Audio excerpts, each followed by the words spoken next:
ያው በ16 ዓመቴ ነው ከኢትዮጵያ ወጥቼ ወደ አረብ ሀገር የገባሁት። መጀመሪያ የሄድኩት ዱባይ ነበረ።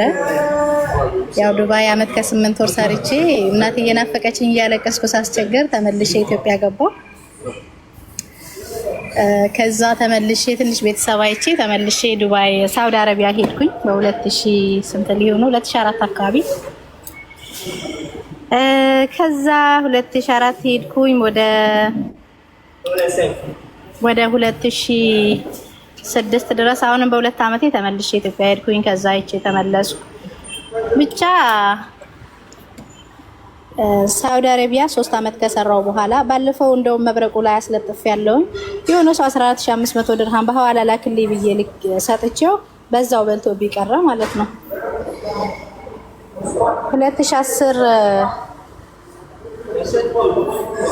ላይ ወደ ኢትዮጵያ ገባሁ። አሁንም ከሳውዲ 4 አመት ከሰራው በኋላ አገባሁኝ። የልጄን አባት ትምህርት ቤት ነው የተዋወቅኩት።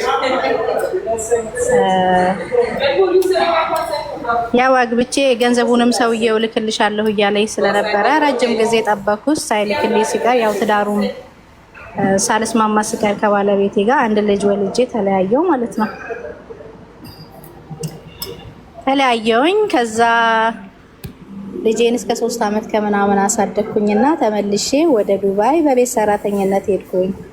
ከሰውየው ጋር ተለያይቼ ማለት ነው፣ ከልጄ አባት ጋር። ከዛ በኋላ ዱባይ ተመልሼ ሄድኩኝ። ግን በጣም አልተመቸኝም ነበር እዛ ቤት እዚህ ቤት። ብቻ ያው ልጁ ከማን ተወለደ ምትላለች። ልጄ የወለድኩት ከአባቱ ነው። 2010 አግብቼ ስለነበረ ማለት ነው። 2010 አገባው ብዬሻለሁ። ከሳውዲ አረቢያ ተመልሼ እንዳላስረዝምባችሁ ብዬ ነው። ከዛ በኋላ ዱባይ ስመለስ ከልጅ አባት ጋር በ2ኛ አመት ነው የተለያየው። ግን ልጄን እስከ 3 አመት ከ2 ወር ድረስ አሳድጌ ያው ህይወቱ ምንም ስላለ ወደ ዱባይ ተመለስኩኝ ማለት ነው። ዱባይ ደግሞ ያለው የኑሮ ሁኔታ እንዳጋጣሚ ሆኖ የሥራ እድልም ስላልተመቻቸልኝ ብዙ ቦታ ገብቼ ሞክሬም ስላልሆነልኝ ያው 1 አመት ከ2 ወር 3 ወሩን ያው በስራ አጥነት 9 ወሩን ሰርቼ አሁንም ተመልሼ ወደ ኢትዮጵያ ሄድኩኝ ማለት ነው።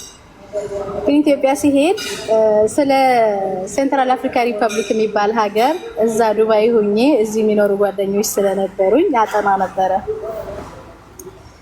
ከዛ እንዴት አይነት ሀገር ነው ምናምን እንደዚህ በጣም ወደ ኋላ የቀረ ሀገር ያላደገ ሀገር ነው ግን ገንዘብ አለበት ምናምን ይባላል። በቃ ምርር ብሎኝ ስለነበረ ዱባዩ ነገር እንግዲህ ሁኔታዎችን አመቻችተን አብረን እንሰራለን አልኩኝና ከዱባይ ተነስቼ ወደ ኢትዮጵያ ገባሁ። ቤተሰብ 1 ወር አየሁኝና ወደ ሴንትራል አፍሪካ ሪፐብሊክ መጣሁ እንደገና ማለት ነው። አሁን ያለሁበት ሀገር ሴንትራል አፍሪካ ሪፐብሊክ ይባላል። እና እዚህ ቦታ ስኖር ያው በሬስቶራንት መጀመሪያ ሱቅ እንከፍታለን ተባብለን ነበር የመጣ ነው። የምግብ ግብአቶች ምናምን በኢምፖርት ላይ የተደገፈ ነው። የሀገሩ የምትኖሪበት ሀገር ስም ሴንትራል አፍሪካ ሪፐብሊክ የሁሉ ረጅም ነው። ምንድነው አጭር ስም የለውም? አዎ ሴንትራል አፍሪካ ሪፐብሊክ ወይም ደግሞ ማዕከላዊ አፍሪካ ነው የሚባለው በአማርኛ። አፍሪካ ያልውስጣ ይባላል በአረብኛ ደግሞ። ምን ይባላል በአረብኛ? አፍሪካ ያልውስጣ። አፍሪካ ያልውስጣ። እሺ አፍሪካ ያልውስጣ ይባላል። አዛገን እኮ ታሪኩ። ኦኬ። እና ኮሜንቱን ትተሽ ከኛ ጋር ታወሪያለሽ ወይስ ይሻላል? ከኮሜንቱ ጋር አይኔ እያየብኝ እኮ አይንሽ ወደ ግድግዳ ወደ ጣራ እንዴ ሆስቷ እኮ አንቺ መሰልሽ ከኮሜንት እያነበሽ ስትመላለሽ ልትይ ነው። እኛ ቁጭ ብለን እየሰማንሽ ታሪኩን እያቋረጥሽ። ኦኬ። እና ከዛ እዚህ ሀገር እንዳልኩሽ የምግብ ግብአቶችን ምናምን ኢምፖርት እናደርጋለን ተባብለን መጣን። ግን ከመካከላችን አንድ የኛ ጓደኛ የሆነ ሰው በመሃል ሀሳቡን ቀየረ። ባለቤቱ ጋር ስላልተስማሙ ተመለሰ። ከዛ በኋላ ወደ ሬስቶራንት ቢዝነስ ገባን ማለት ነው። እኔና ጓደኛ የሆነን አንድ ሰውም ደግሞ ከሌላ ቦታ መጣንና ሬስቶራንት ቢዝነስ ጀመርን። ከዛ እየሄደ እያለ በ5ኛ ወር ሳይሆን ቀረ ብለው ሁለቱ አሁንም አልተመቸንም ብለው ለቀውት ሄዱ ማለት ነው ቢዝነሱን። ከዛ ሁለት ወንድሜንም እህቴንም አመጣሁኝ እኔ ወደዚህ ሀገር እየኖርኩኝ እያለ ብቻ በመጣሁኝ በአመቴ አካባቢ አንድ ሰው ይመጣል ወደዚህ ሀገር ማለት ነው። ኢትዮጵያዊ ነው። ጀስት የኮንስትራክሽን ባለሙያ ነኝ እገሌ ይባላለሁኝ። ሳውዝ ሱዳን የሚባል ሀገር እሰራ ነበረ።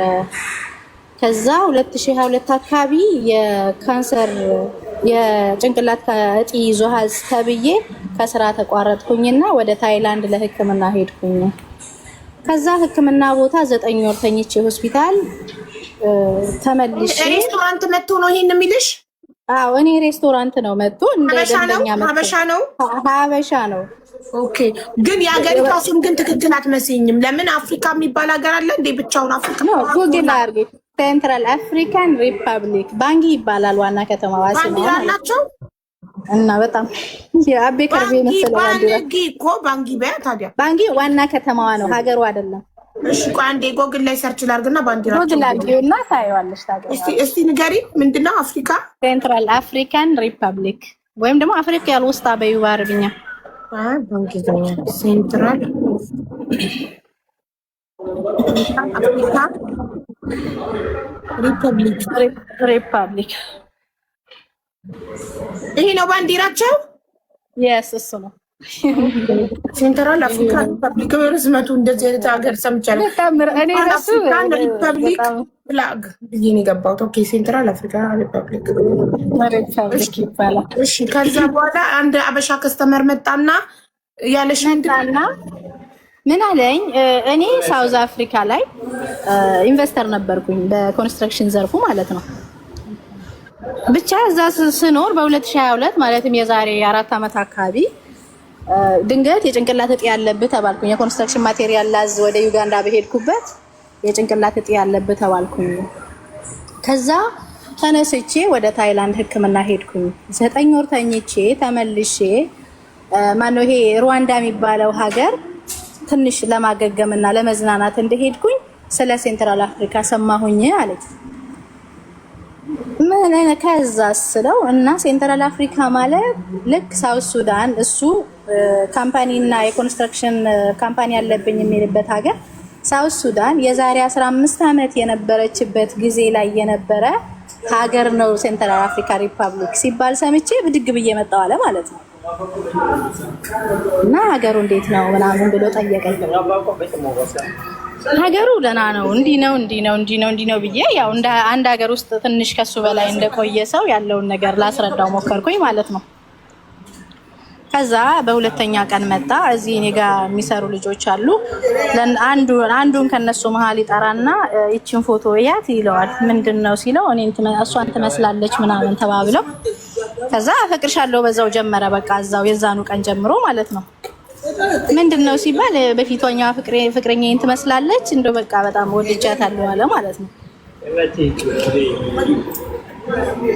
ከዛ እንዲህ እያለ በቃ ዝም ብሎ እንዲው ያወራል። ይሄን ተመሳሳይ ነገር ይመጣል፣ ሁሌ ይመጣል፣ ቁርስም ይመጣል፣ ምሳም ይመጣል ምናምን ማለት ነው።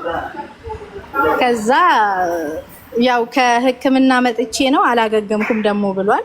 አንድ ቀን ሲደውልልኝ አቦ እኔ ስልክ አልወድም፣ በዛ ላይ ደግሞ የስራ ሰው ነኝ፣ ስራ አልወድም፣ ይሄ ስልክ ማውራት አልወድም፣ አትረብሸኝ፣ እኔ ኑሮ ልኑርበት አልኩት ማለት ነው።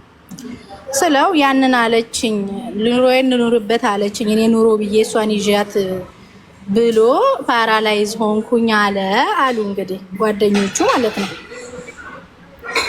ከዛ ማለት አንቺ የስራ ሰው ነኝ ወሬ አልፈልግም እስራኤል ስራ ብቻ ተናዶ ነው ፓራላይዝ ሆነ። ፓራላይዝ ሆንኩኝ። ለምን ፓራላይዙ መጀመሪያም አለ። ይሄ ኬሞቴራፒ ማለት በነገራችን ላይ ትልቅ የህክምና ሂደት ነው። ያው ህክምና ባለሙያዎች ያውቁታል። ጭንቅላቱ በእንትን የሚታጠበው ማለት በጨረር እጢውን በጨረር ለማቃጠል የሚደረገው ሂደት ማለት ነው። እሱ የካንሰር ታማሚ ነው። እዛ ሀገር የመጣው ለህክምና ነው አይደል?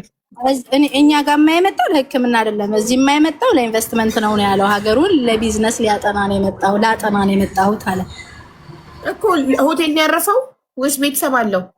በዛ ሰዓት ሆቴል ነው ያረፈው። መጀመሪያ አካባቢ እኛ ጋር በሚመጣበት ሰዓት ማለት ነው። ህክምናውን የት ነው ያካሄደው? ታይላንድ ነው አለ። ታይላንድ ታክሞ ድኖ ወደ ኢትዮጵያ ተመልሶ ወደ ኢትዮጵያ አልተመለሰም። ሩዋንዳ ነበረ። ሩዋንዳ ቁጭ ብሎ እያወራ እያለ ስለ ሴንትራል አፍሪካ ሰው ሲያወራ ሰማ። ኦኬ ታዲያ ለሕክምና በእርዳታ ተሰብስቦለት ነው የታከመው ወይስ በራሱ ገንዘብ? ኖ በራሴ ገንዘብ ነው የታከምኩት ነው ያለው። እሺ አሁን መጣ። ባንዴ ማሬ መዲናዬ ቆይ ለሕክምና የት ሀገር ነበር የሄደው? ህንድ፣ ታይላንድ ሄደ፣ ታከመ፣ ዳነ። ከዛ ምን ሊያደርጉ ኡጋንዳ ሄደ? ሩዋንዳ የሄደው ለመዝናናት ሕክምና በኋላ ኦኬ ሕክምናውን ታይላንድ ጨረሰ። ማሻአላ ሀብታም ነው። ሕክምናውን ታይላንድ ጨረሰ። ለመዝናናት ሩዋንዳ ሄደ። ሩዋንዳ ተዝናንቶ ደግሞ አንቺ ያለሽበት አፍሪካ ሀገር ደግሞ ምን ሊሆን መጣ? ለቢዝነስ ሊያይ ቢዝነስ ማን ሊሆን ቢዝነስ ሊሰራ ነው። ሀገሩን ቼክ ሊያደርግ ለምን ኢንጂነር ነኝ ነው ያለው። እንግዲህ እናንተ ሀገር ማነው አፍሪካ ሴንትራል አፍሪካ አንቺ የምትኖሪበት ሀገር ቢዝነስ ሊያጠና መጣ። ቢዝነስ ሊሰራ ካረፈበት ሆቴል አንቺ ጋር አበሻ ሬስቶራንት ስላለሽ ምግብ ቤት ሊበላ በመጣበት እንደሚያፈቅርሽ ነግሮሽ በስልክ ማውራት ጀምራችሁ ከዛ ኧረ በእናትህ በጣም ወሬ ትወዳለህ፣ እኔ ስራ ሰው ነኝ ወሬ አታብዛ ምናምን ስትዩ በዛ ንዴት ፓራላይዝ ሆነ። ከዛ ጓደኞቹ ደግሞ መተው ላንቺ ፓራላይዝ ሆነ አንቺ ወሬ አታብዛ ስላልሹ አሉሽ። ኖ ያው እነሱ ሳይሆን የሚመጡት እሱ ራሱ ይለኛል በስልክም ብቻ ጓደኞቹም ደግሞ ይነግሩኛል። ስላንቺ ብቻ ነው የሚያወራው። ምን ሆነሽ ነው? እሱ በሽተኛ ነው፣ ደህና ሆኖ አላገገመም፣ ምን አለ ብትረጁ ምናምን ይሉኛል። ከዛ በክራንች መጣ። በሶስተኛ ቀን ነው በአራተኛ ቀን ምናምን ብቻ እንደዚሁ እያለ እንደዚሁ እያወራን እያለ የፍቅር ጥያቄውን ሳልቀበለው ግን በጣም እያመመው መተኛት ጀመረ። ከሆቴል ወጥቶ ቤት ተከራየ ማለት ነው። ከሆቴል ወጥቶ ቤት ተከራየ። በሽታውን በቃ እየጠናበት መጣ። ፓራላይዝ ሆነ፣ በሙሉ የማይንቀሳቀስ ሰው ማለት ነው። አንድ እግሩ ደህና ነው፣ ግን ሁለተኛ እግሩ ያው ፓራላይዝ ነው። ከዛ እህቴና ወንድሜ ያሉ ብዬሻለሁኝ። እህቴ ደግሞ ምን አለ አንዳንድ ጊዜ እኮ እየሄድሽ ለምንድን ነው ማታግዥ ምናምን ትለኛለች። እሄዳለሁ፣ አንዳንድ ጊዜ አየዋለሁ፣ ምግብ ሲያስፈልግ ምግብ ምናምን ወስድለታለሁ ምናምን። እንደዚህ እያለ 6 ወር ቆየን፣ የፍቅር ጥያቄውን ሳልቀበለው ማለት ነው። ብቻ በመሀል ያገግማል፣ በመሀል ደግሞ መልሶ ይታመማል፣ በመሀል ያገግማል፣ መልሶ ደግሞ ይታመማል። መድኃኒቶችን ወስዳለሁ ይላል። ከዛ እሺ በቃ ከዛ 6 ወር ሲሆን እሺ በቃ የፍቅር ጥያቄህን እቀበለዋለሁ፣ ያው አንቺ እኮ ብትረጂኝ ያገግማለሁ። ኬሞቴራፒ የጭንቅላት እጢ የሚባለው ነገር የማስበው ነገር ጋር የምጨነቀው ነገር ጋር የተያያዘ ነው። ምን አለ ብትረጂኝ ምናምን ይለኛል ማለት ነው። ኦኬ ከዛ ኑሮ ጀመርን። እንዲሁ እያለ ኑሮ ጀመረን። ሌሎች ኢትዮጵያኖች አሉ ኑሮ ጀመረን ስትይ የተከራለት ያው ጀመራችሁ ኖ እኔ እህቴና ወንድሜ ጋር ነው የምኖረው። ግን ያው የፍቅር ጥያቄውን ተቀበልኩት። ዛሬ ነገ እንጋባለን ይለኛል ማለት ነው እሱ። ከዛ ምን አለ እኔ የፖለቲካ ባክግራውንድ አለኝ ማለት ነው። እንዴት አይነት የትግራይ የጀነራል ልጅ ነኝና ኢትዮጵያ መግባት አልችልም አለ። ቤተሰብ ጋር መሄድ አለብንና የምንጋባ ከሆነ ፕሮግራማችን ቤተሰብ ጋር አድርገን ነው መመለስ ያለብን ስለው ማለት ነው።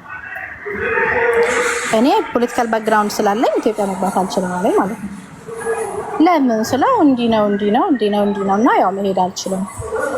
ኦኬ ተዛ ምን ይሻላል ታዲያ? ያው ነገሮች እስከሚስተካከሉ ድረስ ሰብር አድርገን ወደ አሜሪካ አብረን እንሄዳለን። ከዛ ሰርጋችን አሜሪካ እናደርጋለን አለኝ ማለት ነው። ከዛ እንደዚህ እያለ 1-2 እያለ በዙሪያው ያሉ ሰዎችን በስልክ አገናኘኝ። እናቱ፣ ወንድሙ፣ ሳውዝ ሱዳን ደግሞ ቢዝነሱን የሚከታተሉ ሰዎች ጭምር ማለት ነው። ሳውዝ ሱዳን ቢዝነስ አለው እንዴ? ሳውዝ ሱዳን ኮንስትራክሽን ካምፓኒ አለኝ።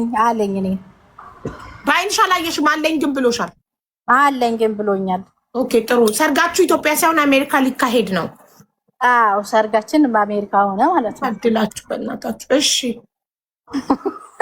ነው። እሺ ከዛ እንደዚህ እያለ እናቱ በጎን ታወራኛለች። ወንድም ነኝ ብሎ እንትና ያወራኛል ምናምን በዚህ ቀን መድኃኒት አለው ምናምን ብቻ በብዙ በኩል ሰዎች ጋር አወራለሁኝ፣ እሱን የሚመለከቱ ሰዎች ጋር ማለት ነው። ቢዝነስ ግሩፖች ተባሉ ገባሁኝና እንደዚህ በዚህ ሰዓት ሲሚንቶ አልቋል ይሉኛል። በዚህ ሰዓት የሰራተኞች ደሞዝ ይሄን ያህል ስለጎደለ ላኪልን ይሉኛል። ከዛ እሱ ደግሞ ስለሚጨነቅ እባክሽ እንዳትነግሪው ይሉኛል አንዳንዴ ማለት ነው። $800 ላኪልን ግን ስለሚጨንቀው እባክሽ ወንድሜን አትንገሪው እኔ መልስልሻለሁ ምናምን ይሉኛል ማለት ነው። ኦኬ ብቻ እኔ ስዊዳንን ሌላው ነገር ወደኋላ ቀሪ ነው። ያን $800 ልክላቸዋለሁ። እንደዚህ በቃ የሆነ ነገር ብቻ ብዙ የተከበበ ዙሪያ አጥር የሆነ ነገር ውስጥ ገባሁኝ ማለት ነው። እንደዚህ እያለ ከተዋወቅን ሌሎች ኢትዮጵያኖች አሉ እዚህ የሚኖሩ ሙስሊሞች ናቸው። በረመዳን ኢፍጣር እኔ ጋ ነው እና እዚህ ነው የምናፈጥረው። ያው ሬስቶራንትም ስለሆነ ይመቻል። የባለፈው የአመቱ ረመዳን ማለት ነው። እናንተ ልጆች ሙስሊሞች ናችሁ፣ ለምንድን ነው ትዳራችሁ ወደኋላ የምታረጉት? ለምንድን ነው ኒካችሁ ወደኋላ የምታረጉት? ተጋቡና አስደስቱን እኛም ሰርግ እንብላ ሲሉ እናቴ እዚህ ሀገር መምጣት አለባት አለሽ። አሜሪካኑ አሁን ከዛሬ ነገ እየተባለ የአሜሪካ ፕሮሰስ እያለቀልን አይደለም። የእሷ መዲና አህመድ ስለሚል ስሟ የሙስሊም ስም ስለተሸከመ በቃ ፕሮሰሱ እያለቀልኝ አይደለም። እናቴ ወደዚህ ሀገር እንድትመጣና እዚህ እሷ ከመጣች በኋላ ነው ኒካ ማሰር የምችለው። እኔ ከሞት ተርፌ እናቴ በሌለችበት ማግባት አልፈልግም አለ ማለት ነው።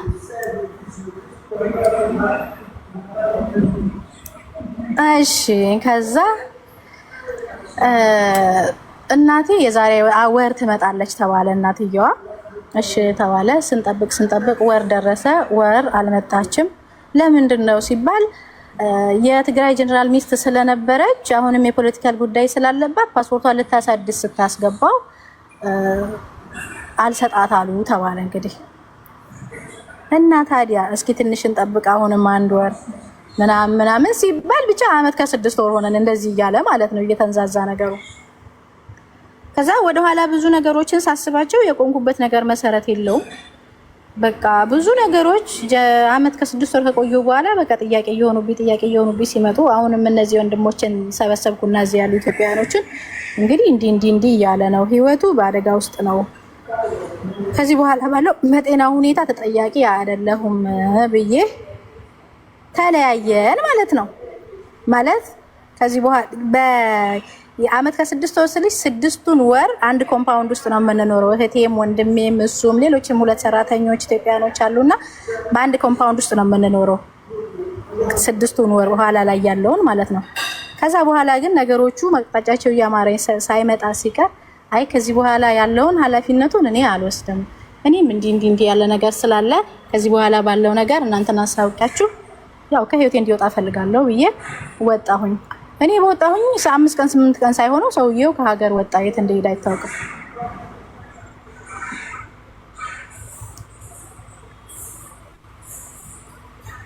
ስንት ብር ተበላሽ ግን? ከ$800 ውጪ ብር ስጠሪ አልሰማሁም። አይ ብሩ በጣም ብዙ ገንዘብ ነው እንትን የገባብኝ በእንትንም እያለ ማለት ነው። ብቻ ግን ከዛ በኋላ ቶታል መቼም በጣም ሀብታም ሆነሽ ብርሽን መደመር እስከሚያቀጥሽ አልደረሽም። በስደት ላይ ሬስቶራንት አለሽ እንጂ ይሄን ያህል ሚሊዮነር አይደለሽም። ስለዚህ ስንት ብር እንደበላሽ አታውቂም? ስንት ብር? አይ የብር አማውንቱ መናገር ስለማልፈልግ ነው፣ ምንም ስለማይጠቅመኝ። ታውቂዋለሽ ግን አማውንቱ አንቺ ታውቂዋለሁ፣ ግን ያው ምንም ስለማይጠቅመኝ እዚህ ጋር ባወራው ምንም ጥቅም የለውም። እንደዛ ሆነ። እኔም አልሐምዱሊላህ አሁንም አለሁኝ እልሻለሁ፣ ቁጭ ብያለሁ። ሬስቶራንቴም ደህና እየሄደ ነው።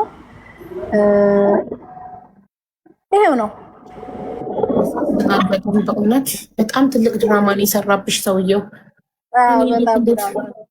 እና ስደት ላይ ስንገናኝ ባጭሩ አስተማሪ ላይሆን ይችላል፣ ግን አስተማሪ ሊሆን ይችላል። እዝነት ብቻ አስተማሪ ምን አለ መዲና? ከዚህ በላይ አስተማሪ ምን አለ ማሪ? ሴቶቹ ተምረው ወንድ ልጅ ምንም ቢላቸው ፓራላይዝ ሆንኩ ባንቺ ፍቅር ስትሮክ መታኝ እንትን ሆንኩኝ ቢላቸው እንዳያምኑ መማሪያ ነው። እኔ ገና መጀመሪያ እኔ የስራ ሰው ነኝ። እንግዲህ የሬስቶራንት ባለቤት ለመሆን በጣም ጠንካራ መሆን ያስፈልጋል። ሩጫ ነው። በተለይ እዚህ ሀገር ሀቡዬ የሌባ ሀገር ነው። በጣም ሌባ አለ ወላሂ። 4 ሰዓት አይኔን ከፍቼ ሽንኩርትና ቲማቲም ቆጥሬ ነው በቀን። ኬክ ቤትም ዳቦ ቤት ኬክ ቤት በሙሉ ነው ያለውና ሙሉ ነገሮቹ ቁጥጥር በጣም 24 ሰዓት መቆም አለብሽ። ታዲያ ይሄን ሁሉ ድካም 24 ሰዓት ሰርተሽ የምተኛትን ሰዓት በዛ ላይ እሱ ልብሽን እየጠባ በስልክ በእናትህ እኔ የስራ ሰው ነኝ ወሬ አታውራልኝ። በቃ እኔ ፓራላይዝ ከሆነ ከባድ ነው በጣም እንዴ። እኔ ገና ፓራላይዝ ነኝ ሲል እኔ ከህይወት ያወጣው ነበር። ገባሽ? ፓራላይዝ ሆንኩኝ ባንቺ ፍቅር፣ አንቺ ስላላወራሽኝ ፓራላይዝ ሆንኩኝ ሲለኝ ጥርቅም ነበር ማድረገው ከህይወት ይቀር። በዛ ጊዜ ሲጀመር ህይወት ውስጥ አልነበረም እኮ እኔ እሺ ባላልኩትም ፍቅረኛዬም አይደለም በዛ ሰዓት። እኔ ግን አገባቢ ላይ ይሄ ኬሞቴራፒ የሚባል ነገር በትሪትመንትና ሰዎች ትኩረት ሲሰጡት ይድናል ስለተባለ ምን አለ በህይወቴ አንድ ሰው በእኔ ምክንያት ድኖ ከዛ በኋላ ደግሞ ህይወትሽ ላይ አንድ እኔ በሪሃቢሊቴሽን ሴንተር ላይ የተመሰረተ ፋውንዴሽን ባለው በአንቺ ምክንያት አንድ ሰው የሚድነው አንቺ ሪሃቢሊቴሽን ሴንተር ነሽ። ይኸው ሪሃቢሊቴሽን ሴንተር ደግ ሰው የሚባል እዛ ትልኪው ነበረ እዛው ሀገር እንዴ። አንቺ ነርስ ነሽ፣ አንቺ ዶክተር ነሽ። የታመመ ዶክተር ጋር ሂድ። እኔ ዶክተር አይደለሁም የሱን እንትን እማድነው እሱ የአሁኗ መዲና እንደዛ ነኝ። አሁን የአሁኗ መዲና የታመመ ሰው ይመጣባት እኔ ዶክተር አይደለሁም እንደምን እርግጠኛ ነኝ። ያኔ ግን ይቻል ነበርኩም። ይገርምሻል። እኔ አሞኛል ካልሽኝ እርቦኛል ካልሽኝ እርቦኛል ነው። ምንም ማለት በቃ እንጃኔ ነገር አላውቅም። ማንንም ሰው አላምንም። ሰው እኔ እንጃ። በተለይ ደግሞ ይሄ በጣም የተጋነነ ቃላቶችን የሚጠቀም ሰው ገባሽ? በጣም በፍቅርሽ ታሳዝኝኛለሽ የሚል ሰው እኔ እኮ ሀቡዬ ምን የማያሳዝንም እኮ ይገርምሻል። ቁጭ ብዬ ካውንተር ላይ ብር ስቀበል ሞር ሰው ነኝ፣ ግን በጣም ታሳዝኝኛለሽ ይለኛል ቁጭ ብሎ። እኔ እንዴት እንደሆነ አላውቅም። ምን እንኩኝ ማሳዝን ሰርቼ እየበላው ያለው ሰው ነኝ። ምን ነው የሚያሳዝነው? አትዩ አሁንማ ግን ያኔ ማለት አልችልም። በቃ እየታየው ነው የሚመስለኝ የሆነ ነገር። በጣም ታሳዝኝኛለሽ ይለኛል። ገባሽ መሰለሽ? ታሳዝኛለሽ ያለው ሊሰራሽ ያሰበውን ስለሚያውቅ ነው ያሰበውን ብር ስለሚያውቅ ለዛ ነው ያሳዘንሽው። ለዛ ነው ታሳዝኛለሽ ሲልሽ የነበረው። ገባሽ? እኔ አቡዬ ያንቺ ብልጠት ትንሿ ኑራይ ቢሆን ግን አሁን እኔ ወላሂ እኔ አሁን ኤግዛክትሊ እንዳንቺ ነው አመለካከቴ። ብዙ ነገር እከተልሻለሁ እና ደግሞ ህይወትም አንድ ጊዜ በዶማ ከመታች በኋላ አሁን በጣም አደገኛ ሴት ነኝ። ግን በፊት በቃ ራቤ ካልሽኝ ይርቦሻል፣ ጠማኝ ካልሽኝ ጠምቶሻል። ምንም ወደ ጎን ማሰብ አልችልም። ጀስት በቃ ፓራላይዝ ነው። መዲና እኔ እሰጣለሁ መስጠት ለምፈልገው ሰው ላዘንኩለት ሰው። ማንም ሰው ግን ብልጥ ሆኖ መጥቶ አታለኝም። ከሱ ይባስኩ ገባሽ? ምስጥ ነኝ ካለ ከሱ ይባስኩ ምስጥ ነኝ፣ ቆቅ ነኝ ካለ ከሱ ይባስኩ ቆቅ ሆኜ ነው የምጠብቀው። ግን ላሳዘነኝ ሰው ግን ከልቤ ምንንም ገባሽ? የሰው ልጅ የእውነተኛ ሰው ሲሆንና የእውነት ስታዝኝለት ምኑንም ትሰጫለሽ። ብልጥ ለመሆን ሲሞክር ግን ከሱ በላይ ብልጥ ሆነሽ ትገኛለሽ። ገባሽ? አሁን ምን መሰለሽ አቡዬ፣ ምን አለ እኔ በኢትዮጵያ መንግስት ብገኝና ብያዝ ወይም ምገደል ወይም ምታሰር ነኝ ይላል። በሶሻል ሚዲያ መውጣት አልቻልኩም። ለምን? የሰው ህይወት ነው። እኔ አሁን ምናልባት እውነት ቢሆንስ አንዳንድ ጊዜ በጣም ብዙ ጊዜ ረጅም ሰዓት የከፈልሽለት አንድ ነገር መስዋዕትነት የከፈልሽበትን ነገር ውሸት ነው ብለሽ ለመቀበል በጣም ረጅም ሰዓት ይወስዳል። እስቲል ነው ጃንዋሪ 5 አካባቢ ነው እንግዲህ ከዚህ ሀገር የጠፋው። እስቲል ነው የሆነ ምክንያት እንደሚወጣ ነው ማስበው እንጂ ያሳለፍኩት ሁሉ ነገር ያ ሁሉ ስትራግሌ እውነት ውሸት ሆኖ ነው ወይ ብሎ ማመን እስካሁን አልቻልኩም። ይገርምሻል። ታዲያ እስካሁን አልነቃሽማ እናቴ። አሁንም ሌላ ሰው ሊያታልልሽ ይችላል። ይህ ሰው ፎቶ ካለሽ ፎቶ ልታወጩ ይገባል። ሌላን ሴትም ሌላ ሀገር ሄዶ እንዲህ በየአፍሪካ ሀገሩ ሬስቶራንት ያላቸውን ኦር የሆነች ቢዝነስ ያላቸውን ሴቶች እያሳደደ አፈቀርኩሽ እያለ እንደ ፓራላይዝ ሆንኩኝ ባንቺ ፍቅር እያለ ሴቶቹን ሁሉ በልቶ እንዳይጨርሳቸው ፎቶ መውጣት አለበት ይሄ ሰውዬ። እስቲ እኔም ለሱ ነው አንቺ ጋር የመጣሁት። አሁን እንዴት ነው ላውጣው ወይስ አላውጣ? ማለት እንደ ቦምብ ነው የምፈራው ይሄን ሀሳብ። በነገራችን ላይ ለምን መሰለሽ እዚህ ሀገር ዋለ በውስጥሽ ለዛ እኮ ነው ስቲል ታዝኝለታለሽ። ኖ በፍጹም ይኸውልሽ ሰው ወደ ፓርትሽ ስቲል እያመነው ነው። የሆነ ፓርትሽ ዛሬ ነገር መጥቶ የሆነ ምክንያት ያቀርብልኛል፣ መጥቶ ተይዤ ነው ታስሬ ነው እንዲሆኜ ነው የሆነ ነገር ይለኛል ብሎ የሆነ ፓርትሽ እየጠበቀው ነው። ገባሽ? እንደ ህይወቴ አካል በፍጹም አልቀበለውም። ሞቼ ተመልሼ ነው ቢለኝም በሱ አይደለም በሱ ሳይሆን ግን ምን ይላል መሰለሽ እዚህ ሀገር አሁን እዚህ ሀገር ሲኖር ዋግነር የሚባሉ የሴኩሪቲ አካላት አሉ እዚህ ሀገር ማለት ነው። እነሱ ጋር ራሽያ ሀገር ሄጄ 2 ዓመት ውትድርና ተምሬ ስለነበረ እዚህ የምሰራው እነሱ ጋር ነው ይለኛል። የዋግነር መሪ ነው የተባለ አንድ ጀነራል በራሽኛ ቋንቋ ያወራኛል ብዙ ጊዜ የጤና ሂደቱን ምናምኑ ለሕክምና ገንዘብ ሲያስፈልግ ትንሽ ደጉሚው ምናምን እያለ በራሽኛ ይጽፍልኛል። እኔ ያን ራሽኛ እና ሙሉ በሙሉ ሌባ ናቸው። እናት የተባለችውም የለችም። ሁሉም አመት ከ6 ወር ሙሉ የሚከታተለኝ ህዝብ በሙሉ የሚጽፍልኝ በጽሁፍ ነበር። ይሄን ታምኘኛለሽ? በግ ነው የምትይኝ፣ ሌላ ምን ትይኛለሽ? አመር ናቸው። ቆይ እኔ የምልሽ በሽታውም እኮ ውሸት ነው እንደዛ ከሆነ አሉኝ። እኔ እንደዛ ማለት አፌ ሞልቼ አልችልም። ምክንያቱም አንድ ጊዜ እኔ ጭንቅላቴ ነደደብኝ ሲል ማዝነውን ሀዘን ሀቡዬ እኔ በምን ብር አሁን ገንዘብ ምን ያህል ወሰደብሽ? በጣም የምጠላው ጥያቄ ነው። ገንዘቡ አይደለም እኔ የሚገርመኝ ለምን ራሴ ውስጥ ተቃጠለብኝ የሚልሽ የሆነ እኔ ካንሰር በጣም እፈራለሁና ራሴ ውስጥ እሳት ነደደ ሲለኝ በጣም ነው ውስጥ እንትን የሚለኝ ማለት ነው። ድራማ እየሰራብሽ ነበርኩ። ድራማ እሳት ውስጥ ገንዘብ ነበር እየነደደ የነበረው። እሳት ነደደብኝ ያስጨንቅሻል። አንቺ ሞኝት ደግሞ በዚህ ጋር እናቱ ናት እያልሽ የምታወሪያት፣ በዚህ ጋር ዶክተሩ ነው፣ በዚህ ጋር ጓደኛው፣ በዚህ ጋር $800 ላኪ ግን እንዳትነግሪው እሱ ስለሚያመው ለድርጅት ተፈልጎ እያሉ እነሱ ራሱ የተደራጁ እስካመሮች ናቸው። ገባሽ? እና እንደዛው ነው ልቻለሁ። በነገራችን ላይ የሰው ልጅ አደገኛ ነው ሀቡዬ። እኔ የሰው ልጅ ግን እዚህ ደረጃ ይደርሳል የሚል እኔ ከዚህ በኋላም ሰው ክፉ ነው አልልም። በእርግጥ ሰው በጣም መልካምም ነገር ነው መጥፎም ነገር ነው እና ግን በተለይ በሰው ሀገር ስትሆኑ ማን ወደ ህይወታችሁ እንደመጣ በጣም መጠንቀቅ አለባችሁ ባይነኝ እንደ አንድ ሴት ነኝ። አዳማ ፋሽን ቦንዳ አካውንትሽ ፕራይቬት ነው። ሴቲንግ ውስጥ ግቢና ፕራይቬሲ የሚለውን ነክተሽ ፕራይቬት የሚለው የበራውን ስታጠፊው የዛን ያስገባሻለሁ። መዲናዬ እንኳን አንቺ በሰላም ወጣሽ ከዚህ ውስጥ። እንኳን አንቺ ምንም አልሆንሽ። እንኳን አንቺ አካልሽ አልጎደለ። ጦስሽ ጠንቡሳስሽን ይውሰድ። ገንዘብ ነው የተበላሽው። ለሌሎች እህቶች ግን መማሪያ ነው። ሰውን አትመኑ። እንደገና ደግሞ በቴክስት በጣም እኔ ይኸውልሽ በቴክስት የሚያወራኝ ሰው በጣም እንደምጠራጠር ታውቂያለሽ። በምንም አይነት ጉዳይ ለምንድነው እኔ በቮይስ እያወራችሁ በቴክስት የምታወሩኝ እላለሁ። ሴትም የሆነ ወንድ ሌባ በርባሪ የሆነ ሰው ነው ቮይስ ማድረግ የሚፈራው፣ ድምጻቸው እንዳይያዝባቸው በቴክስት የሚያወሩት። ሀቡዬ ግን ደግሞ ኮመንት እያነበብሽ እያልሽ ነው እንጂ መዱ የምትባል ልጅ የባለፈው ልጅ እንዳይሆን ሀቡ ትላለች። እኔ እንጃ መዱ የምትባል ኮመንት ላይ ማለት ነው።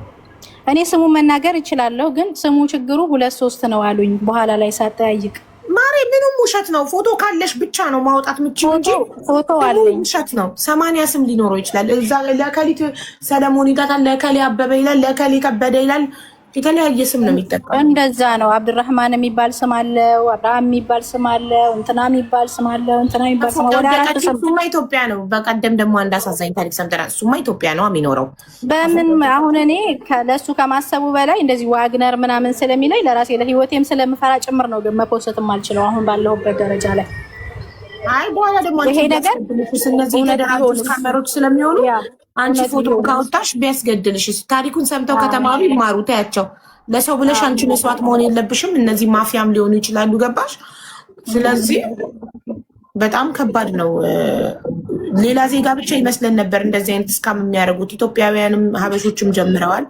እና ሴቶች ተጠንቀቁ። አቡዬ እኔ አሁን ታሪክ መናገር ተብሎ ስገባ ብዙ ነገሩ አሁን አፌ ላይ አይመጣም እንጂ ብነግርሽ በቃ ተነግሮማ ያልቅ ነገር ነው። የሚሰጥሽ ተስፋ በዙሪያው ላሉ ሰዎች ተስፋ ሰጥቶ ብር ተበድሮ ነው የሄደው።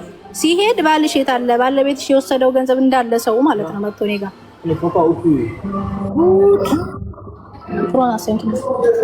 ሰው ዳልከፊ ነው። ኧረ እኔ ምን አገባኝ? ኦፊሻሊ እኮ ባሌ አይደለም። ስለዚህ ግን ሙሉ በሙሉ ሰውን ሚስቴ ናት ብሎ አዳርሷል። አንቺ ለምን ዝም ትያለሽ ታዲያ? ይዛኔ ሬስቶራንቶች ለሚመጡ ከስተመሮች ሚስቴ ናት ያለሽ የዛኔ ለጭንቅላቱ ፈራለሁ። ምንም ቢል ችግር የለውም ይለፍ ነው የምለው። እሱ ብቻ ይዳን ነው የምለው። ኧረ እንደዚህ ብሎ ነገር የለም። ይሄ ግድ የለሽነት ነው እንዴ? ባሌ ያልሆነ ሰው ከስተመሮቼ ሊበሉ የመጡ ከስተመሮቼ ባለቤቴ እያለ ሲያስተዋውቀኝ ኖላለን። ሰው ጋር አልተባበርም። እንዲ አበሻ ሚውት አድርጊ እንጂ ማሬ። እኔ ኖላለው ለመሰለሽ እነሱ እኔን አምነው ነገ ሄዶ እኔ ሳላቅ ብር ሲበደራቸው የኔ የረጅም ጊዜ ከስተመሮቼ ከሆኑ እኔን አክብረው ነው የሚሰጡት። ገባሽ? እኔ አሁን ስጠይቃቸው እኛ አንቺን ብለን ነው እንጂ ነው የሚሉት። እኔን አምነው ነው እሱን የሚያምኑት። በእኔ ላይ ሄደው ነው የሚያውቁት እንዳሉ ማለት ነው። እዛው ፊት ለፊታቸው ምን አስቸኮለ? ሳንጋባ ለምን ሚስቴን አትላለህ? ስንጋባ ይደርሳል እላለሁ። ገባሽ? ለምን ይዋሻል? ትንሽም ነገር ቢሆን አንድ ሰው የሚዋሽ ከሆነ ከውሸቱ ጀርባ የሆነ ነገር አለ። ሰው ያለ ምክንያት እኮ አይዋሽም። ሰው ያለ ምክንያት ለምን ይዋሻል? አንድ ሰው ስሙን ዋሽቶ ከተናገረ በእኔ ፊት የሆነ ቦታ ስንሄድ ከዛ ምክንያት ከዋሸበት ምክንያት ጀርባ የሆነ ነገር አለ። ማጥናት ጀምራለሁ። ለመጀመሪያ ጊዜ ሲዋሽ መጠራጠር መጀመር አለብን። ለምን ይዋሻል? ገባሽ? ሊደብቅ የፈለገው ነገር አለ። አሁንም ቁጭ ታስቢ፣ ምናልባት ባሳለፋችሁት ጊዜ ነገሮችን ብዙ ቦታ ላይ ዋሽቶ ሊሆን ይችላል። አሁንማ እንደዛ እኮ ነው። ብዙ ነገሮች እንደገና ወደኋላ ስታስቢ፣ ያው በዛ ሰዓት ግን አይታየኝም። ስንት ጊዜ ነው የቆያችሁት? 1 ዓመት 6 ወሩን ፍቅር ውስጥ አልነበርንም። ዓመት ከ6 ወር መሀል አንዱን ዓመት አብረን የቆየ ነው። 6 ወር ደግሞ በአንድ ቦታ ነው የኖርነው፣ አንድ ቤት አንድ ግቢ ውስጥ። ኒካ አላሰራችሁማ? ኒካ አላሰርንም። አሁንም ዛሬ ነገ፣ አሁንም ዛሬ ነገ፣ አሁንም ዛሬ ነገ እየተባለ እሱ ነው ሲጀምር በቃ መጨረሻ እኔ አፍንጫዬ ላይ እየደረሰብኝ ማለት ነው። በጣም ይገርም። እንኳንም ኒካ ሳታስሩ ጠፋ። እንኳንም በገንዘብ አበቃ። እንኳንም ህይወትሽ አልተጎዳ፣ አካልሽ አልጎደለ። የሰው ልጅ በህይወት ካለ ገንዘብን ሰርቶ ያገኘዋል። እንኳን አንቺ ደህና ሆንሽ እና ይህንን አስተማሪ ታሪክ ስላካፈልሽን እናመሰግናለን። ሴቶች ተጠንቀቁ። እኔስ አንዴ አግብቼ ተገላግያለሁ፣ ተመስገን አምላኬ። ያላገባችሁ ሴቶች ለትዳር ብላችሁ እንዳትሸወዱ፣ ተጠንቀቁ፣ ተጠንቀቁ። ማንንም አትመኑ። በጣም ብዙ ድራማዎች አሉ እና ቢኬርፉል ጋይስ። እሺ፣ ሴት ጓደኛንም ተጠንቀቁ። አንዳንዴ በወንድ ብቻ አይመጣም። ሴት ልኮ በሴት ተጠግታ ቦትታ እዛ ውስጥ ልትከታችሁ ትችላለች። ስለዚህ ሁልጊዜም ጥንቃቄ አድርጉ። ጀርባችሁን በደንብ አጥኑ። የሚጠጋችሁን ሰው ሴት ጓደኛም ቦይፍሬንድን የሚጠጋችሁን ምን ፈልጎ ነው ይሄ ሰው ከኔ ብላችሁ ተጠንቀቁ። ገንዘብ ሰርተን እናመጣዋለን። ያ ሰው መጥቶ ፊትሽ ላይ አሲድ ደፍቶ ሊሄድ ይችላል። ገባሽ? የሚፈልገውን ነገር ከአንቺ ጊዜውን አባክኖ ሳያገኝ ሲቀር ሊበቀልሽ አሲድ ደፍቶብሽ ሊሄድ ይችላል። ዘላለም ጤናሽን ሊያሳጣሽ፣ አካልሽን ሊያጎልሽ፣ ሊገልሽም ይችላል። ስለዚህ ሁልጊዜ የምትተዋወቁትን ሰዎች ተጠንቀቁ። ዝም ብላችሁ እንደ ከብት እንደ ጅል ሰው አትመኑ። ይሄ በጣም ለትዳር ከመጓጓታችሁ የተነሳ ነው። ማግባት ግዴታ አይደለም። ፈጣሪ ከጻፈው አገባለሁ፣ ካልጻፈው ፈጣሪ ሁሌም ትክክል ነው። እሱ ሁሌ አይሳሳትም። የህይወት ግዴታ አንዲት ሴት ስኬታማ ለመባል ማግባት መውለድ የለባትም። ደስተኛ የሆነ ሁሉ ስኬታማ ነው። ደስተኛ ሆኖ የሚኖር ብቸኝነቱን የወደደ ደስተኛ የሆነ። ስለዚህ እባካችሁ በደንብ አስተውሉ፣ ጭንቅላታችሁን ተጠቀሙበት። እሺ እህቶቼ ውስጥ ምን ሆነ መሰለሽ፣ ስልክ ይደወልና ሲደወል አላየሁም። ሚስኮል አይቼ መልሼ ሚስኮል አደረግኩኝ። ከዛ መልሶ ደወለ። መልሶ ደውለው ምን ይለኛል፣ እንዴ 11 ቤት ይዘሽ ሚስኮል ታረጊያለሽ አለኝ። ሲለኝ አይ ይሄ እኮ የሀብት መለኪያ አይደለም 11 ቤት መያዝ አልኩትኝ። ከዛ ከየት ነው ስለው አይ ተሳስቼ ነበር የደወልኩትኝ አለና ምን ያደርጋል፣ ቢዚ ያደርጋል። ራሱ ከኔ ጋር ያወራል፣ እዚህ ጋር የቢዝነስ ሰው ራሱን ለማስመሰል እዚህ ጋር ያወራል፣ እዚህም ያወራል። ከዛ የምናወራው ቋንቋ በእንትን አይደለም፣ በአማርኛ አይደለም፣ በሌላ ቋንቋ ነው። ከዛ ምንድነው ቢዚ ሆንክሳ አልኩትኝ።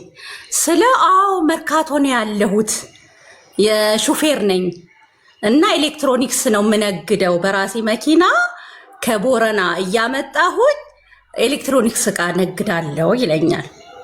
ከዛ የት ነሽ ሲለኝ አገሩ ስናገር፣ ያለሁበትን አገር ስናገር፣ ዋው በጣም የምወደው አገር፣ የኔ የኬሌ አገር፣ የጀግና አገር አለኝ። ከዛ ኤሌክትሮኒክስ እንግዲህ ሲለኝ እንደ አጋጣሚ ወንድሜ ኤሌክትሮኒክስ ቤት አለ፣ 2 ወንድሞቼ። ከዛ ዋው ይሄማ በጣም አሪፍ ነው አልኩት። በዚህ መሀል እንዳልኩት በጣም ቢዚ ሆናል። አላቀው አያቀኝ ከ1 ሰዓት በላይ አወራን። ከዛ ዘጋ። በቃ መደወል ጀመረ ማለት ነው።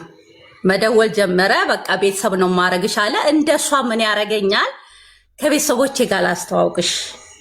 እኔ አሜሪካ ነበረ ምኖረው፣ ቤተሰቦቼ እንዳሉ አሜሪካ ነው ያሉት። ግን እኔ ኢትዮጵያ ይሻላል ብዬ ነው ወደዚህ የተመለስኩትኝ። የተወሰኑ ቤተሰቦቼ ቦረና ናቸው፣ ግን እናቴ፣ እህቴ፣ ወንድሞቼ ቦረና ነው ያሉት። ላስተዋውቅሽ ይልና ይጽፉልኛል። በምን? በፌስቡክ። ከዛ ያኔ ኢሞ ነበርና በኢሞ ሲደውልልኝ በቪዲዮ ሳደርገው ቪዲዮ መታየት አይፈልግም እሱ። አውቆ ጨለማ ውስጥ እኔ አውቄ ነው መልኩንም ለመለየት የሆነ ጨለማ ነገር ያሳየኛል፣ የሆነ ነገር ያደርጋል። ግን ስልኩ የሚገርምሽ 24 ሰዓት አይቋረጥም። ከዛ ምን ይሉኛል እነሱ፣ ጀማል በሚል ነው የተዋወቀኝና ጀሞይን አደራሽን እኛ አዲስ አበባ ዙሪያ ዘመድ ቤተሰብ ስለሌለን እንደ አደራ ሰተንሻል ብሎ ነው የሚጽፉልኝ። ከዛ እየተጻጻፍን ከሱ ጋርም እየተደዋወለ ምን ይሆናል እቃውን ላመጣ ነውና ትንሽ ብር ብታስገቢልኝ አለ። ከዛ ወይ እኛ እኮ ገና ጀማሪ ነን፣ አውቄ ማለት ነው ጀማሪ ነን፣ ይሄን ያህል ካፒታል የለንም። ስለ ወረ ከሌላችሁማ ምን ችግር አለው? የምትፈልጉትን እቃ ብቻ ንገሩኝ አለ። ከዛ ኦርደር አደረግን። ከዛ ወደ 400 ምናምን ሺህ ብር እንግዲህ 2009 ዓመተ ምህረት 400 ሺህ ብርን አስቢው። የ400 ሺህ ብር እቃ በቃ ይዤላችሁ እመጣለሁ አለ። ከዛ እሺ ያለው መንገድ ይደርስና እንደሱ አባባል ማለት ነው። አሁን ሻሸመኔ ነው ያለሁት፣ ለእንትን የሚሰጥ ብር አጣሁኝ፣ የተወሰነ ብር አስገቡልኝ፣ ኬላ ላይ የሚሰጥ ብር አለ። ምንም የለንም አልኩት። በዚህ ስል በዛ ስል ምንም የለንም ስለው በቃ ችግር የለውም ይላል፣ ምልስ ይለና ማለት ነው። ከዛ በቃ አዲስ አበባ ደርሻለሁ፣ ኑና እቃውን ተረከቡኝ አለ። አናውቀው አያውቀን የ400 ሺህ ብር እቃ አስቢ ዝም ብሎ ሲሰጠን፣ በአካል አልተገናኘን፣ አንተዋወቅም። ከዛ ወንድሞቼ ከአዲስ አበባ ላይ ያለንበት አገር 90 ኪሎ ሜትር ነበር የሚርቀውና ካልሄድን አሉ ሲሉ በፍጹም አትሄዱም አልኳቸው። ከዛ እናቴም አይቻልም፣ ኩላሊት የሚያወጡ ሰዎች ቢሆኑስ ምን አውቆ ነው ይሄን ዕቃ የሚያመጣው? አይቻልም አለች እናቴ።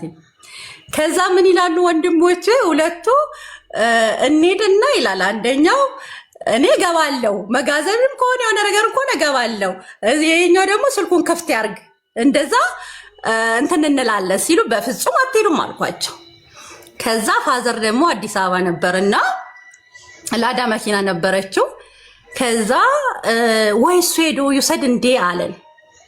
በፍጹም ይሄን ዕቃ ሊያመጣ ብሎ ላዳውንስ አፍኖ ቢቀበሉት አይቻልም በፍጹም አለን።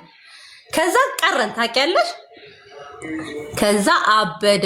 እንዴት እኔ አምኛችሁ የዚህን ያህል ብር ዕቃ ይዤ መጥቼ ሳትረከቡኝ ትቀራላችሁ ብሎ ይቆጣል። ከዛ በጣም ይቅርታ ችግር አጋጥሞን ነው አልኩት። ኧረ ችግር የለውም እኔ ለእናንተ ብዬ ነው እንጂ አለ። ከዛ አራግፌ ተመልሼ ሄድኩኝ አለ ወደ ቦረና ሄደ። ከዛ ተመልሼ መጣ ብሎ ይደውላል። ሲደውል ምን ያረጋል? ኬላ ላይ ተያዝኩኝ ይልና አሁን ይደውልልኛል። ሲደውል ኬላ ላይ ተያዝኩኝ፣ እየተከታተሉኝ ነው፣ እንዲህ እያደረጉኝ ነው ይለኛል። ከዛ እሺ አሁን ሻሸመኔ ገባው እንደምንም አምልጬ፣ ግን አልጋ በያዝኩበት ሰዎች ሳይ በቃ የሆነ የሚከታተሉኝ ነገር ይመስለኛል ይለኛል። እሺ ከዛ አሁንም ብር ይለኛል።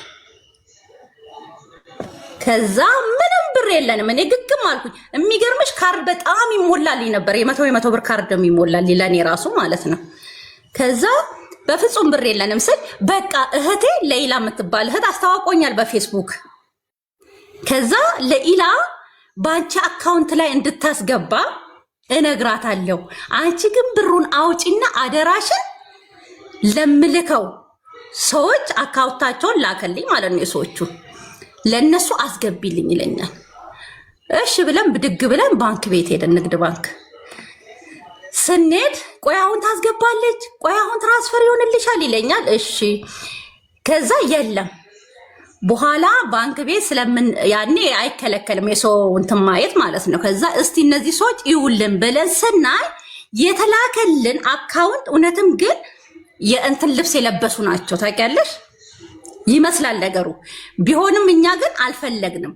አሁን እናቴ አሁን ምን ትላለች እህትዮ ታስገባለች ሲባል ራሱ እናቴ ተው በእናንተ ስም ወንጀል ሊሰራ ቢሆንስ በእናንተ አካውንት ብር ገብቶ እናንተ ለነዛ ሰዎች ትራንስፈር ብታረጉ ይሄ ራሱ ሌላ ነገር ቢኖረውስ ለምን አይሆንም ስትለን አይሆንም ይሄን ነገርማ መጨረሻውን እናያለን ብለን ባንክ ቤት ሄድን። መጨረሻ ላይ ደውሎ ምን ይላል አውቆ በቃ ተይው ብሩን እኮ አገኘሁት አለመላካችን ሲያይ ማለት ነው። በቃ ተይው አለኝ። እሺ ከዛ አሁን ምን ያደርጋል ወደ ማታ ላይ ደውልና ይሄ ቀን ነው እንግዲህ ወደ ማታ ደውሎ እንደው በዛኛው ስልኬ ላይ እንዳትደዊ አለኝ በአንደኛው ቁጥር ላይ ማለት ነው። ምን ነው ይሄው ቃሊቲ ላይ ፍተሻ ላይ ተያዝንና እኔ አምልጬ ሄድኩኝ መኪናውና ረዳቴ ግን እዛ ተያዙ። ያኛው ስልክ መኪና ውስጥ ነው የቀረ፣ ዋይሌት ያልቀረ ምን አልቀረ መኪና ውስጥ ነው የቀረውና እዛ ላይ እንዳትደውይ ይለኛል። እሺ ከዛ አሁን የት እንዳለው ታውቂያለሽ? እኔ ዝም ብዬ በቃ በድንጋጤ ነው የጠፋሁት። ሰንዳፋ የሚባል ሀገር ነው ያለሁት አለኝ። እና አሁን አልጋ ቤት ራሱን የሰው አላምንም ዝም ብሎ አሁን ከአንቺ ጋር እያወራሁ ያውኛል ይለኛል። ቆይ እስቲ ምናምን ይላል። ከዛ አደረ ጠዋት ደውሎ ምን ይለኛል? ይኸው እኔ አሁን መታወቂያ የለኝ ምን የለኝ ብር እንኳን አባቴ እንዳያስገባልኝ ምን እንዳይል በእናትሽ አንቺ ወንድምሽ ላኪልኝና ወንድምሽ ብር ይዞ ይምጣ ይለኛል። የት ሰንዳፋ አስቢ ሲለኝ እሺ አልኩትኝ አውቄ እሺ አልኩትኝና መልሼ ማለት ነው ወይኔ በጣም ይቅርታ የመስቀል አካባቢ ነበርና ወደኛ አካባቢ በዓል ዋዜማ መኪና አይገኝም ታውቂያለሽ፣ ትራንስፖርት አይገኝም። ከዛ ወይኔ በጣም ይቅርታ አልኩት። ምና ሲለኝ በዓል ዋዜማ ነው ይዞል ቢመጣ መግቢያ የለውም ወንድሜ፣ ስለዚህ እንዴት አድርጌ ወንድሜ ልላክልህ አልኩትኝ እኔ። ከዛ በቃ የሰው እንትን ለምኜ ልንገርሽ አካውንት ለምኜ ልንገርሽ እና የሰዎች አካውንት ላይ አስገቢልኝ ይለኛል። ከዛ አሁንም ዝም እላለሁኝ። መጨረሻ ላይ አይቶ ተበላሽ አልተበላሽም አልተበላም ልነግርሽ ነው። የመጨረሻ ቻንሱ ምን እንዳደረገ ታውቂያለሽ? ካርድ ሲሞላልኝ የነበረውን ሊያስተፋኝ ካርድ ሙይልኝ አለኝ።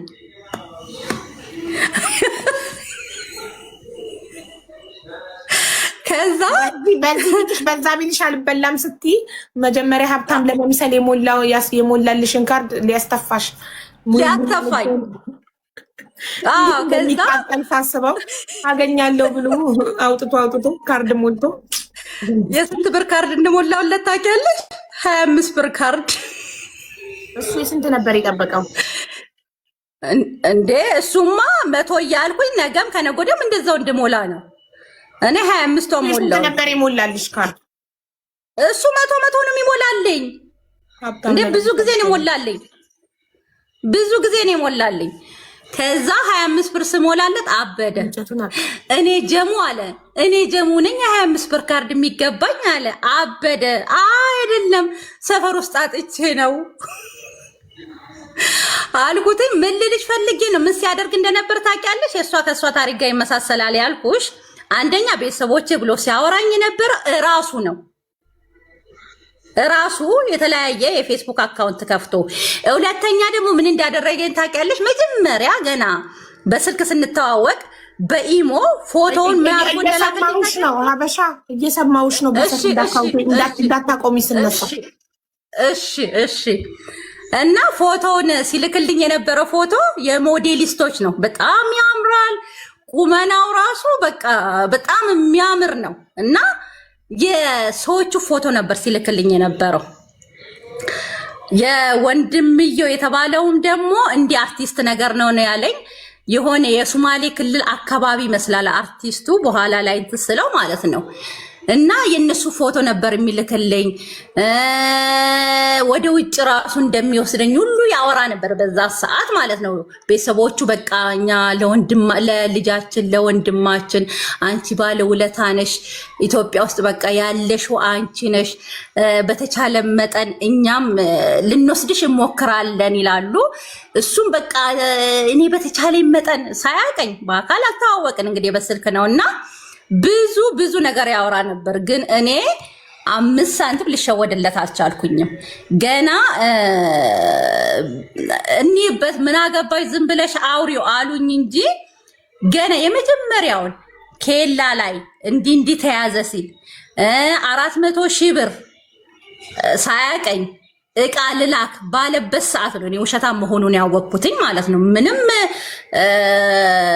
አገሩን ቢወደው እኔ የትውልድ አገሬን የምኖርበትን አገር ቢወድም 400,000 ብር ማንም በዛ ሰዓት 400,000 ማለት በዛ ሰዓት 4 ሚሊዮን ብር ያክል ነውና ማንም ሰው ሳያቅ የዚህን ያህል ብር እቃ ለሰው አይልክምና ወዲያው ራሱን የተጠራጠር ያለሁኝ እና በአጭሩ ምን ልል ፈልጌ ነው ሴቶችን መምከር የምፈልገው ማለት ነው። ወንዶች በብዙ ነገር ሰውን ሊያታልሉ ይፈልጋሉ። አሁን እሷ እንዳለችው በአንቺ ምክንያት እንዲታምም ያለው እንዲ ፓራላይዝ ሆኛለሁ እንዲሆኛለሁ ይላሉ፣ ግን ውሸት ነው። ስለዚህ መጠንቀቅ ያስፈልጋል። ሀቡ እንዳለችው ወንዶችን ብቻ ሳይሆን ሴቶችንም መጠንቀቅ አለባችሁ ነው የምለው። በአሁን ሰዓት ሰው አይታመንም። አብሶ በብር የመጣ ማለት ነው። በብር የመጣ ማንንም አትመኑ። እኔ ሌላ ታሪክም አቡዬ ካልበዛብሽ ማለት ነው የገዛ የምቀርበው ልጅ ምን እንዳደረገ ልንገርሽ። ይሄም ትምህርት ስለሚሆናቸው ማለት ነው። በጣም የምቀርበው ልጅ ዩኒቨርሲቲ ስማር አንድ ግቢ እኔ ተከራይቼ ነው የተማርኩትኝና አንድ ግቢ የነበረን እንደ ልጄ እምልከው ልጅ ምን ያደርገኛል መሰለሽ? የሰው ስልክ ልቀበለው ለስራ ጉዳይ ደውለለታለሁ።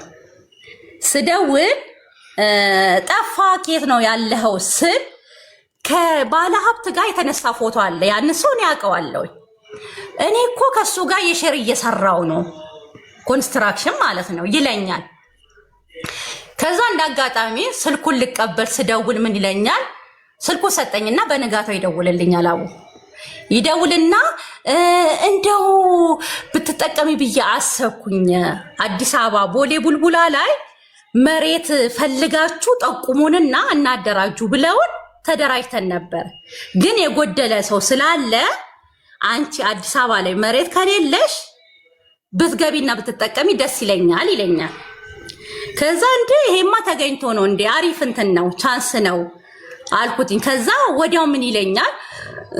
መታወቂያሽን ኮፒ አርገሽ ፎቶ አንስተሽ ላኪልኝ ይለኛል። የምን የመስሪያ ቤት መታወቂያ? እኔ የምሰራበት ድርጅት ስሙን አልነግርሽም እና ሚዲያ ላይ ነው የምሰራውና ምን ይለኛል? እንደውም ያንቺ እንትን ካለ ተቀባይነት ይኖረናል። ስለዚህ መታወቂያ መስሪያ ቤቱን ነው የምትልኪልኝ አለኝ። እሺ ብዬ በቴሌግራም ስልክለት የመጀመሪያ ፌክ ሲሰራኝ ማለት ነው መልሶ ደወለና በደንብ አይታይም፣ የስልክሽን ካሜራውን በደንብ ጽድት አድርገሽ አንስተሽ ላኪልኝ። ይሄ ማለት ትክክለኛነቱን እያረጋገጠልኝ ነው። ግን እሱ የውሸት ነበርና ታማኝነቱን እዚሁ ሊጀምር ነው። ገባሽ አይደል? ተቀብሎ ዝም ማለት ይችል ነበረ የማይታይም ቢሆን። ግን መልሶ ደውሎ ካሜራውን ጥረጊና በስነ ስርዓት አንስተሽ ላኪልኝ አለኝ። እሺ ብዬ ላኩኝ። ከዛ በንጋታው ብር ላኪ ያለኝ ብር ላኩኝ። በሶስተኛ ቀን መልሶ ደወለልኝ። ሲደውልልኝ አጋጣሚ ፊልድ እየሄድኩ ነበርና የሚገርምሽ የሆነ ሰው እንዲኛ አባል ውስጥ የነበረ ማህበር ውስጥ የነበረ ኦንላይን ሲታይ አዲስ አበባ ላይ መሬት አለው። ስለዚህ የራሴ ሰው የምታምኚውን ሰው አንድ ሰው የምታቂ ከሆነ ይለኛል።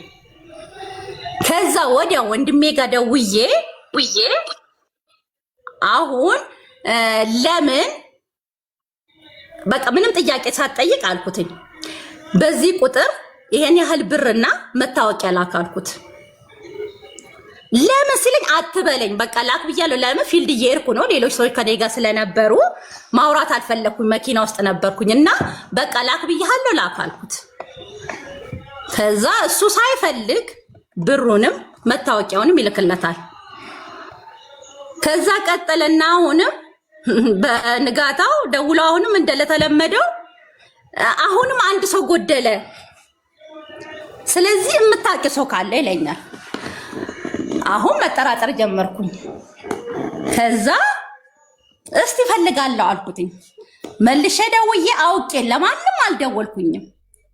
የሚገርምህ አልኩት ለብዙ ሰው ደውዬ ነበረ፣ ነገር ግን ብዙ ሰዎች ምን እንዳሉ ታውቃለህ አልኩት። አዎ ይሄ ነገር ውሸት ነው እንዳትበይ አሉኝ።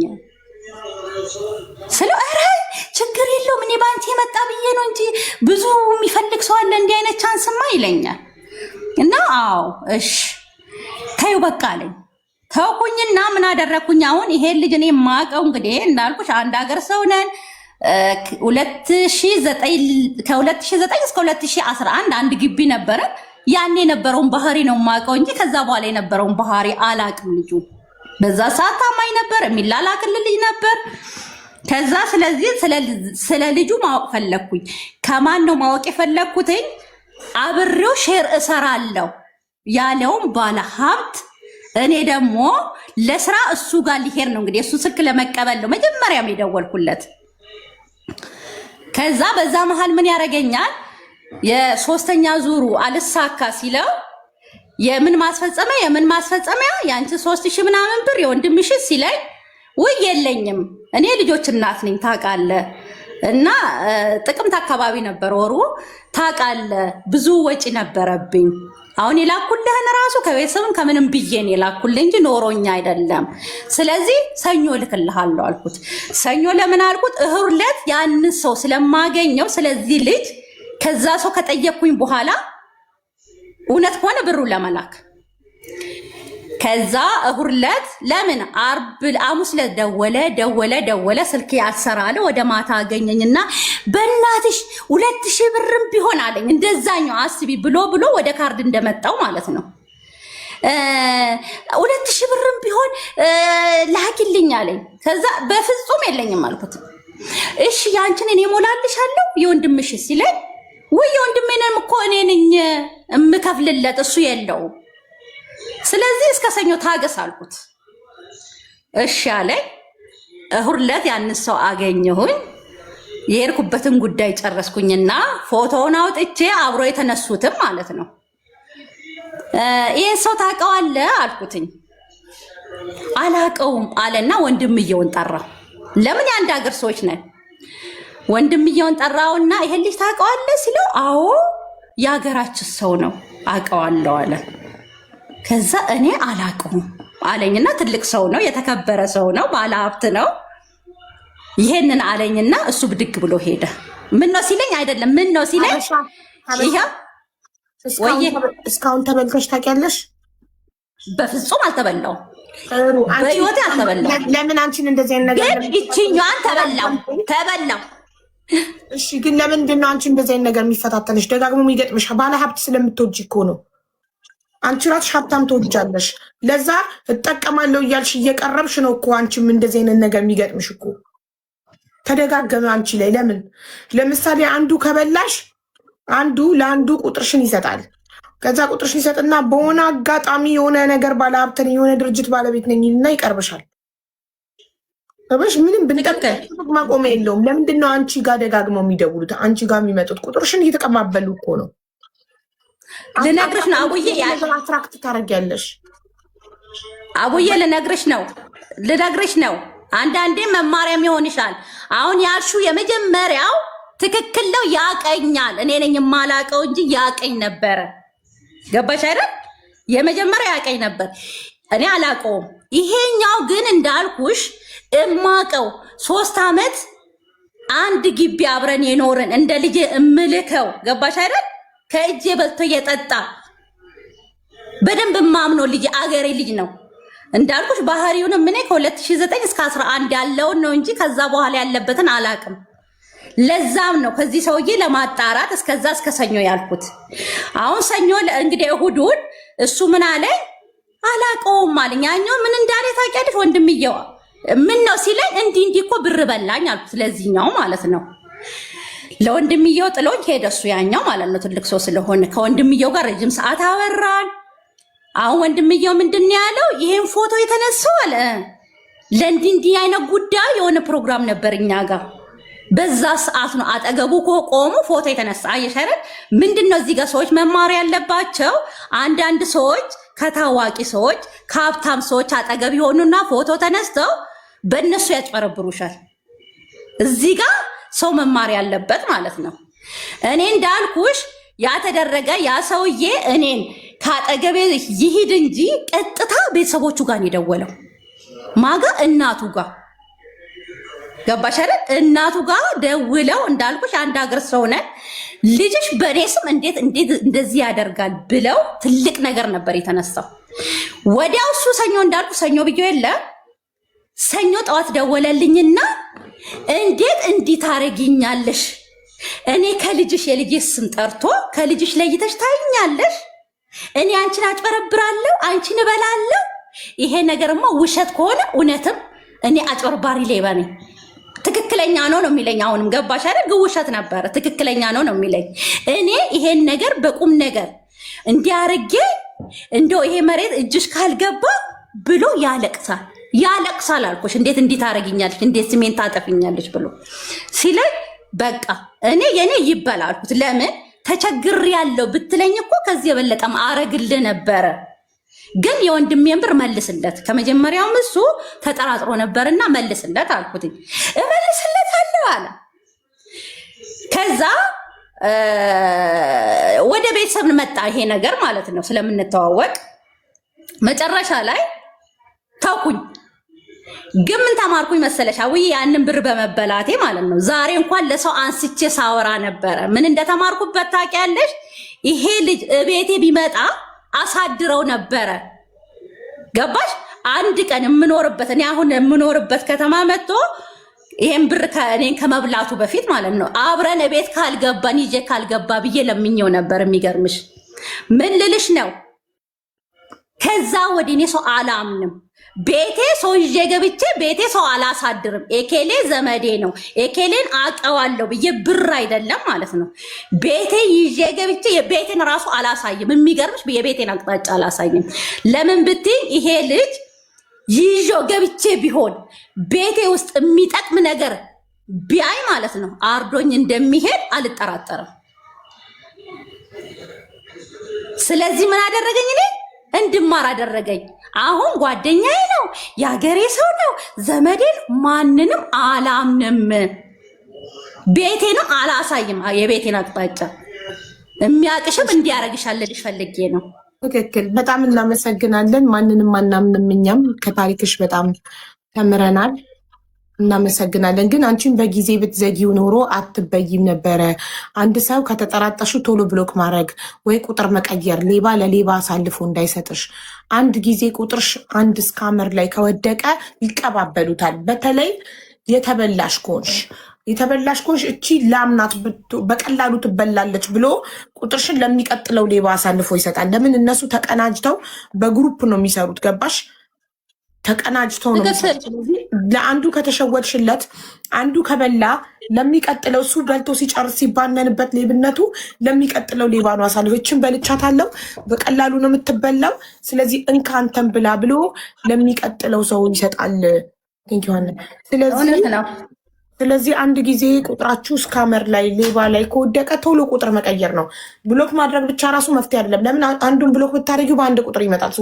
ቁጥር ከቀየርሽ ግን ኬትም ሊያገኝሽ አይችልም። በተረፈ እኛም ጥቅመኛ ስግብግብ መሆን የለብንም። ከማንም ምንም መፈለግ የለብንም። ከማንም ምንም ካልፈለግን ሌባ እጅ ላይ እኔ ስግብግብ ካልሆንኩኝ በቀላሉ ሌባ እጅ ላይ ልወድቅ አልችልም። ያለ ምክንያት አንድ ሰው ላርግልሽ ሲለኝ የ400,000 ብር ዕቃ ያለ ምክንያት ልስጥሽ ሲለኝ አልቀበልም። ለምን? እኔም ራሴ ስግብግብ እየሆንኩ ነው። ስስገበገብ ነው የምበላው። አተርፍ ባያ ጉዳይ ወይ የቆጡን አውርድ ብላ ብብቷን ጣለች። ስለዚህ ሁልጊዜ የምትበሉ ሰዎች እናንተ ስግብግብ ስለሆናችሁ ነው የምትበሉት። እየመጣችሁ እዚህ በወልደ ጊዮርጊስም በከሊስም ብር ተበላን ትላላችሁ። እንዴት ብዬ ስጠይቃችሁ ወልደ ጊዮርጊስ እርዳታ እንዲረዳኝ ጠይቄው እርዳታውን ፕሮሰስ እንዳደረግልሽ 50 ሺህ ብር ክፈይ ያለኝ። አንድ ሰው ድሃ ሆኖ እርዱኝ እያለ ተረጂ ሆኖ 50 ሺህ ብር ከየት ያመጣል? ለመብላት ለማትረፍ ብላችሁ 50 ሺህ ብር ትከፍላላችሁ። ይህ ምን ይባላል? የቆጡን አውርድ ብላ ብብቷን ጣለች። ሳትቸገሩ ስግብግብ ስለሆናችሁ ለመረዳት ብላችሁ 50 ሺህ ብር አላችሁ፣ 50 ሺህ ብር ትከፍላላችሁ ፕሮሰስ እንዲደረግላችሁ የእርዳታ እንድታገኙ። ስለዚህ ብዙ ጊዜ የምትበሉት ስግብግቦች ናችሁ። አትስገብገቡ። ያልሰራችሁበትን ያልለፋችሁበትን ነገር ለማግኘት ስትሞክሩ ነው የምትበሉት። አትስገብገቡ ባይ ነኝ። እናመሰግናለን ማሪ፣ ተምረንበት። እኔም በጣም አመሰግንሻለሁ። በጣም አከብርሻለሁ። በጣም ነው ማደንቅሽ። እኔ መንግስት ሰራተኛ ነኝ፣ ግን ሁሌ ነው የምከታተልሽ። ሁሌ አንቺን ብቻ ሳይሆን ቲክቶክ ላይ ብዙ ነገር ማለት እከታተላለሁ። የሚዲያ ሰው ነኝ። ብዙ ትምህርት ነው የማገኘው። ብዙ ቤት እገባለሁ፣ ብዙ ትምህርት አገኛለሁ። አንቺን ደግሞ በጣም ነው የምከታተልሽ። በርቺ። አንድ ቀን አጋጣሚ በወድሽ ያሽውን በእጅሽ ያሳቅፍሽና ኢትዮጵያ ስመጪ አጋጣሚ በስራ ጉዳይም ልንገናኝ እንችላለን። አይታወቅም።